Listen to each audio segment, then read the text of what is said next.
So here we have another problem, a little simple.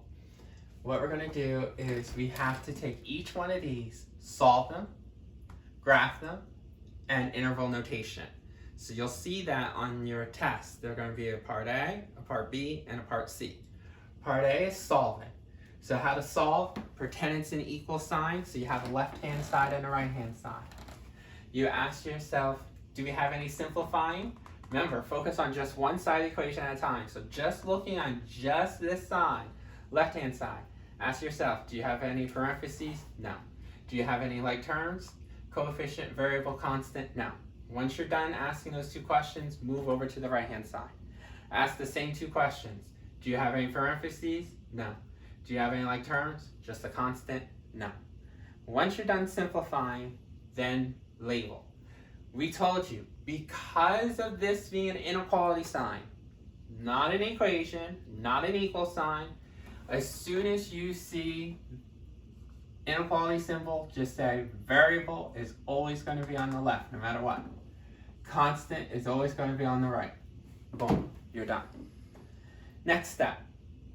Notice we're going to move stuff. This is a coefficient. Well, we don't move coefficients because there's not a coefficient sign. We always say that to the end. The P, on the variable side, so it gets to stay. This 2, not a variable, so it has to move. Opposite of a positive 2, additive inverse would be negative 2. Remember, the moving step is the only step that we have to worry about balancing besides the divorcing step.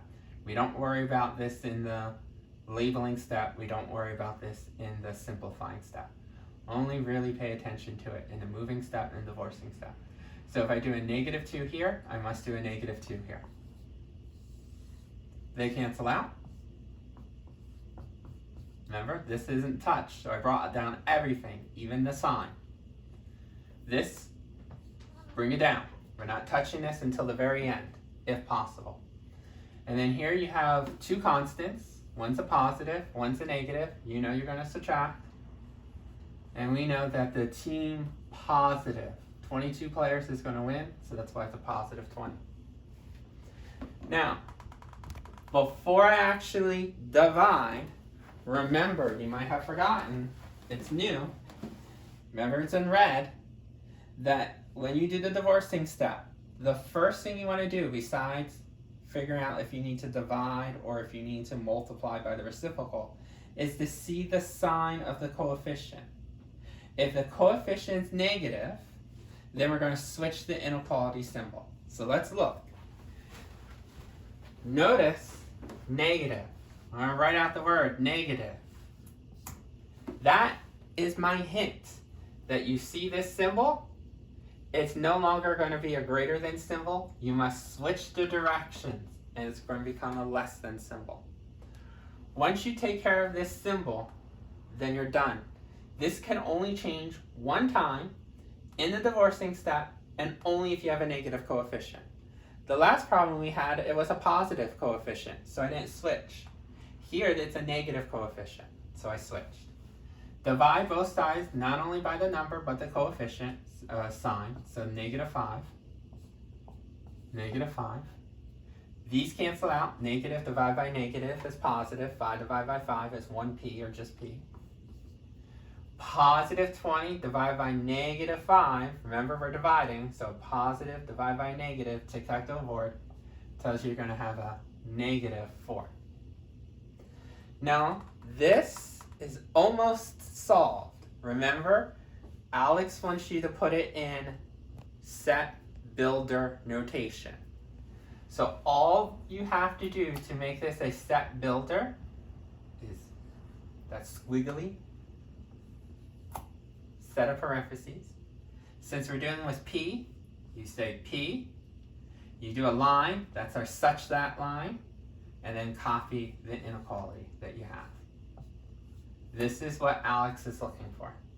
So basically it's an extra squiggle, and then whatever the variable was to give in that statement, that little line. Okay? This is considered solved for us. Boom. Next, graphing. Draw a number line. Remember, you can put 0 anywhere. We'll put 0 there, then a 1, -1, -2, -3, -4, -5, and so forth. Remember, this is always positive infinity. If you have to put the infinity symbol on top, just remember that's the positive one. Always, always the positive one's on the right.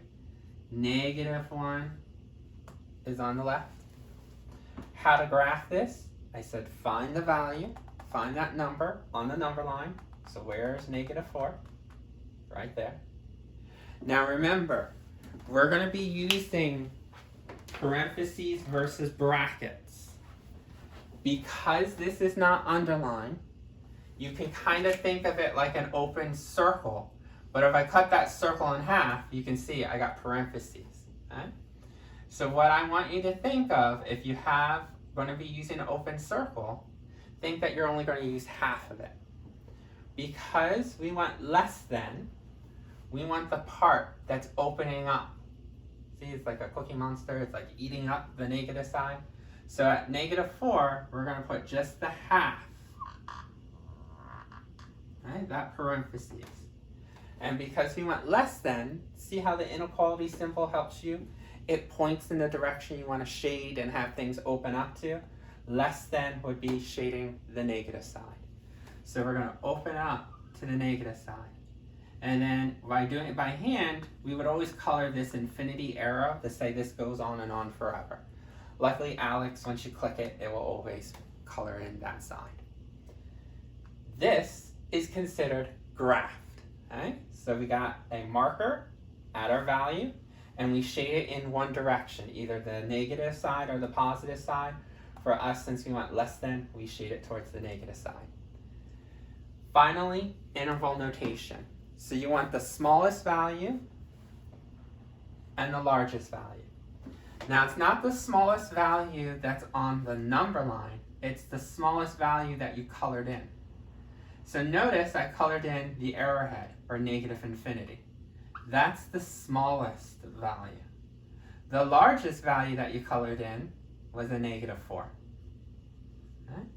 Or if you're that person who can't think small versus large, I told you, what's the value over here that's on your left side? What's your value over here on the right? So left to right, if you want to think about it, or small to large. Either way. Now we need to close this. For -4, notice the operation symbol, or the marker that we used here, was a parentheses. Now notice infinity, there's no mark here. It's just a colored arrowhead. Remember I said for any infinity symbol, you always, no matter what, will use parentheses. So here's the solving part, here's the graphing part, here's the interval notation.